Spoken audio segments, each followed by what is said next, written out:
You, John Fitzgerald Kennedy, do solemnly swear I, John Fitzgerald Kennedy, do solemnly swear that you will faithfully execute the office of President of the United States that I will faithfully execute the office of President of the United States and will, to the best of your ability, and will, to the best of my ability, preserve, protect, and defend the Constitution of the United States. preserve, protect, and defend the Constitution of the United States. So help you God. So help me God.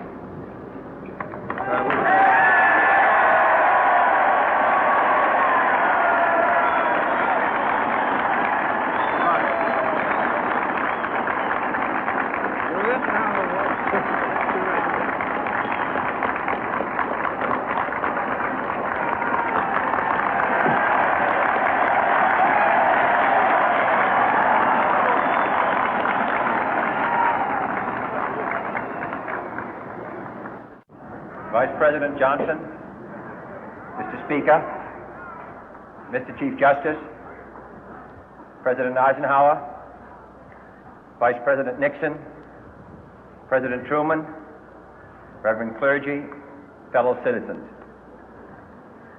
We observe today not a victory of party, but a celebration of freedom, symbolizing an end as well as a beginning, signifying renewal as well as change. For I have sworn before you and Almighty God the same solemn oath our forebears prescribed nearly a century and 3/4 ago. The world is very different now, for man holds in his mortal hands the power to abolish all forms of human poverty and all forms of human life. And yet the same revolutionary beliefs for which our forebears fought are still at issue around the globe. The belief that the rights of man come not from the generosity of the state, but from the hand of God. We dare not forget today that we are the heirs of that first revolution.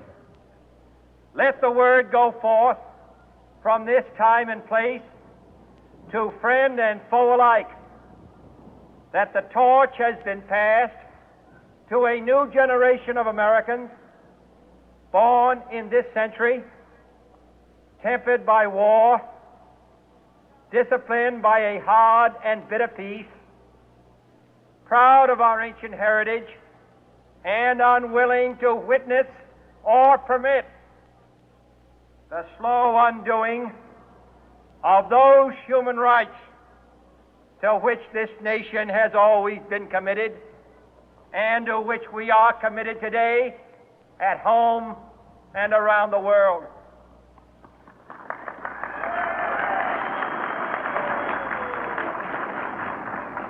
Let every nation know, whether it wishes us well or ill, that we shall pay any price, bear any burden, meet any hardship, support any friend, oppose any foe to assure the survival and the success of liberty.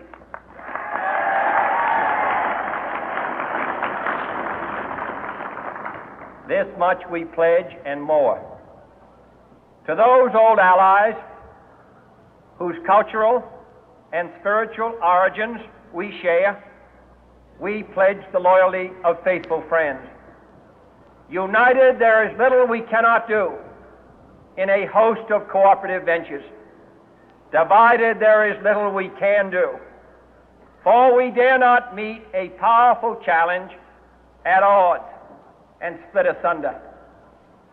To those new states whom we welcome to the ranks of the free, we pledge our word that one form of colonial control shall not have passed away, merely to be replaced by a far more iron tyranny.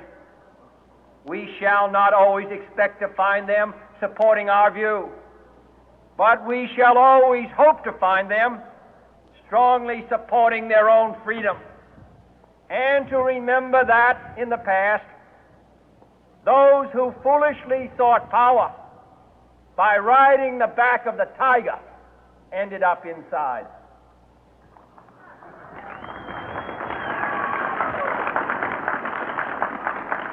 To those people in the huts and villages of half the globe struggling to break the bonds of mass misery, we pledge our best efforts to help them help themselves for whatever period is required, not because the communists may be doing it, not because we seek their votes, but because it is right.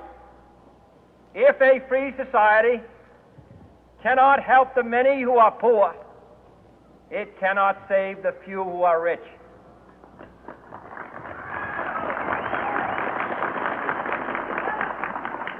To our sister republics south of our border, we offer a special pledge to convert our good words into good deeds, in a new alliance for progress, to assist free men and free governments in casting off the chains of poverty.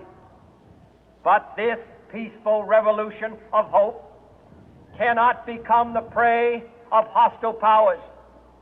Let all our neighbors know that we shall join with them to oppose aggression or subversion anywhere in the Americas. And let every other power know that this hemisphere intends to remain the master of its own house.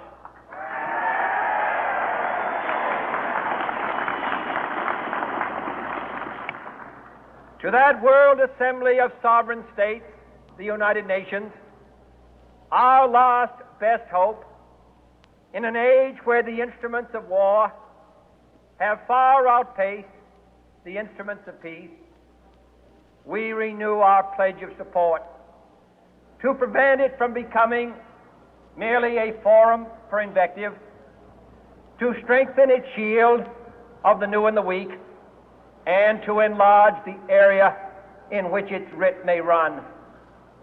Finally, to those nations who would make themselves our adversary, we offer not a pledge, but a request that both sides begin anew the quest for peace.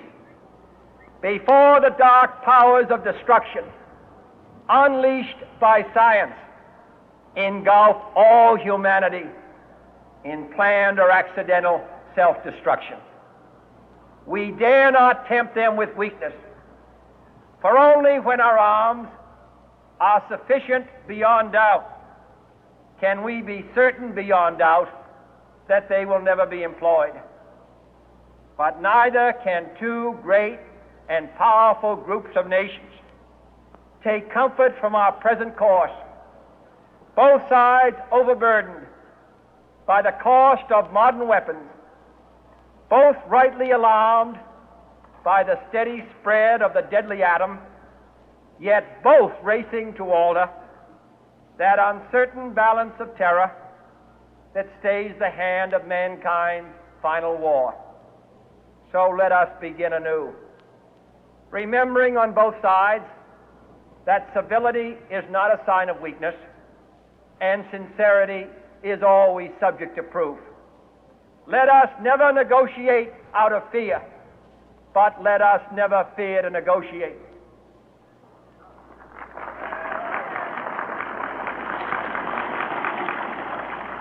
Let both sides explore what problems unite us, instead of belaboring those problems which divide us. Let both sides, for the first time, formulate serious and precise proposals for the inspection and control of arms, and bring the absolute power to destroy other nations under the absolute control of all nations.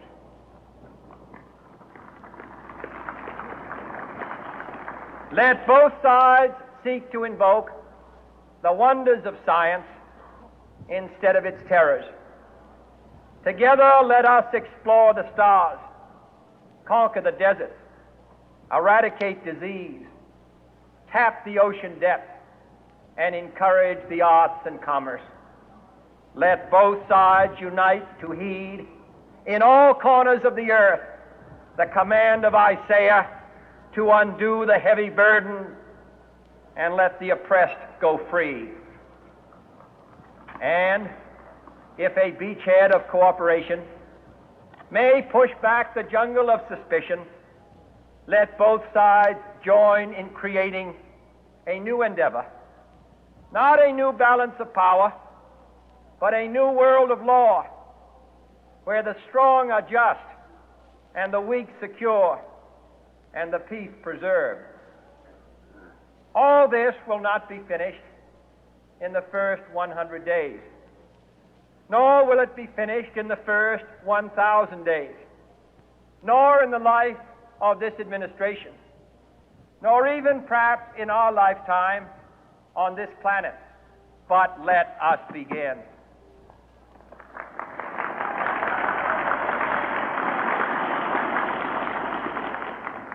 In your hands, my fellow citizens, more than mine, will rest the final success or failure of our course. Since this country was founded, each generation of Americans has been summoned to give testimony to its national loyalty. The graves of young Americans who answered the call to service surround the globe.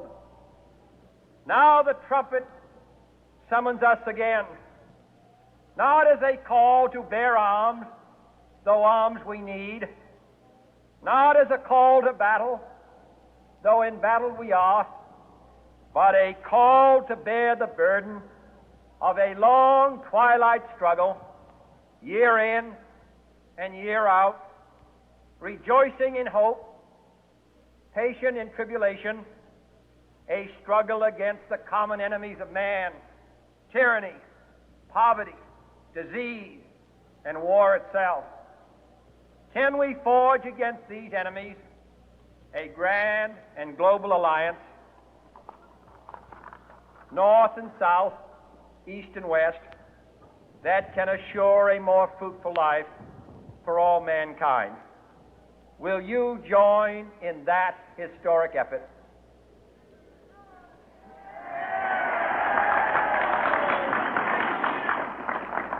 In the long history of the world, only a few generations have been granted the role of defending freedom in its hour of maximum danger.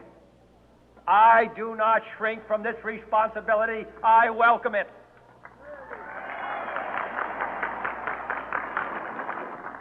I do not believe that any of us would exchange places with any other people or any other generation. The energy, the faith, the devotion which we bring to this endeavor will light our country and all who serve it. And the glow from that fire can truly light the world. And so, my fellow Americans, ask not what your country can do for you, ask what you can do for your country.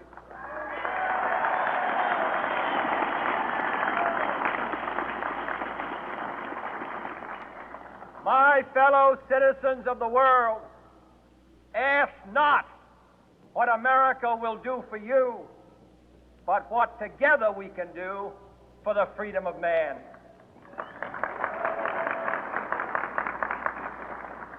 Finally, whether you are citizens of America or citizens of the world, ask of us here the same high standards of strength and sacrifice which we ask of you.